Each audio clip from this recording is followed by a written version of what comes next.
Okay, hold on. I'll edit this out when I put it up on. I can't get the live saying I'm not authorized, which we know I am because we've done this before. Does it every time. Isn't it amazing? Here, we'll just go live. Oh, wait, no. Let's try one more time. Stop live stream. Live on Facebook. You ever have any doubts why we consult with you for this? This is exactly why. Why? So I have to take all the pain? Because I would have no idea what you're doing on the other side of the screen right I know now. you can't even see it, right? Mm. Okay, we're going live. I can't believe we got it. This is so exciting. Yes, I see it. You see it? Okay, so we must be live. We Facebook are. still has this jazzy little thing. Anyway, hi everyone. This is Dr. Jennifer Gardella here with the very lovely Kim Everett on the BCHIP. What are we, bi-monthly? Is that how you say that? Facebook Live, sharing great information about the health and wellness of our residents in Bucks County and how much BCHIP contributes to and works very, very hard to ensure that we all have the services that we need. Kim, how are you today? Very good. Thank you, Jennifer. So you have a very exciting event coming up. We do. So we're really excited about it. BCHIP does an annual event every year. It's taken on a new meaning in the last few years. Post-COVID, we called it Celebrating Our Unity because we had gone so long without being able to connect with folks. So we brought all of our healthcare partners and community agencies together, and it was really when people kept saying to me, what kind of event is this? I just kept saying, well, it's a wedding without the wedding. We're just going to come together and remember how much we really love each other and how much we really enjoy working together to serve the needs of the community. So that was 2 years ago now. It was a great event, and it was a lot of networking to start with. And then we had a dinner and a small presentation. And when BCHIP reviewed the successes of that event, the networking piece was the piece that everybody really liked the most. So I know last year you were able to join us. This year's setup is fairly similar. So we're doing it at Del Valle University on May 2nd. It's from 5:30 to 8:30. And it really is basically a networking event. We do take a few moments to highlight what BCHIP's been doing this year. But this year's theme is the magic and connections. So we're really happy about that. Dr. Damsker, as you know, is the chair of our BCHIP board, and he loves magic. So we have a magician coming this year. That's And he won't even fantastic. take credit for the idea. It was my staff that had credit for the idea, but he's very excited about it. So we have a magician coming, and we're doing the theme is all around magic, and we do have kind of like a networking game set up to try to encourage folks to network like we did last year. Yeah, you had bingo last year. I didn't know a lot of people. I had a blast walking around, you know me, introducing myself, finding out what they did. And you had some really heavy hitters in the room. It was really impressive, the group that you gathered.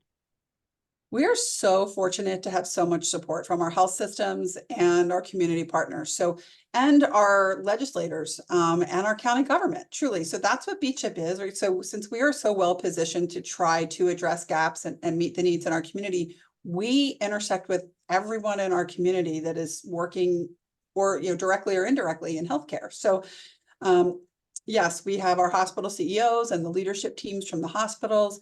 We have our commissioners usually attend. Mhm. We have a lot of our local legislators that come. We have a lot of the leaders of our nonprofits like NOVA, Family Service Association, Opportunity Council.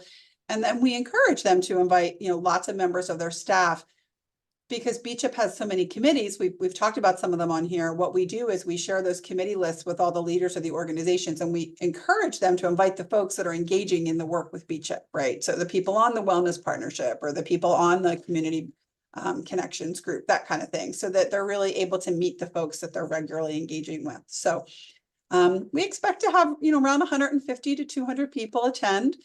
It was packed last year. Yeah. Great. So two things stuck out in my mind from the event last year.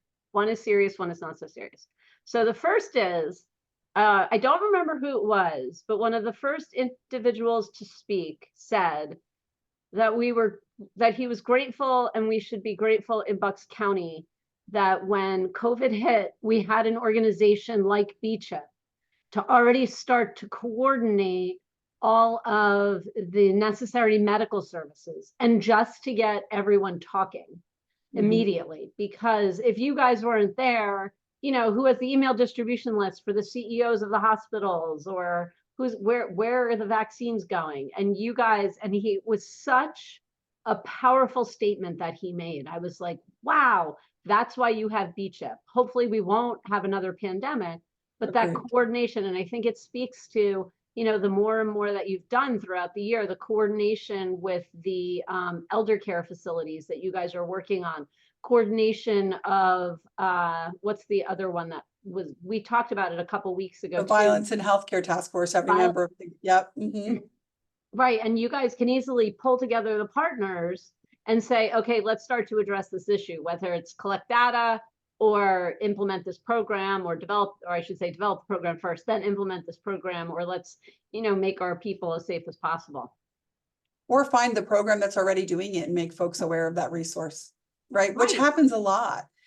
Oh. It fascinates me with my background in both public health and healthcare systems, how they still remain so siloed. And it happened just last week. And I was in a meeting with one of our health systems who's really committed to addressing social determinants of health. They decided they really wanted to focus on food insecurity and what resources, they can commit to that. Great work, very good work, well intended. They're going to do good work. But there's me over in the corner going, there's 6 agencies right around the corner from you that are doing this work. How about we invite them to the table and let's talk to them and see, what are some best practices, or what are models that have been successful elsewhere that they see when they're going to conferences?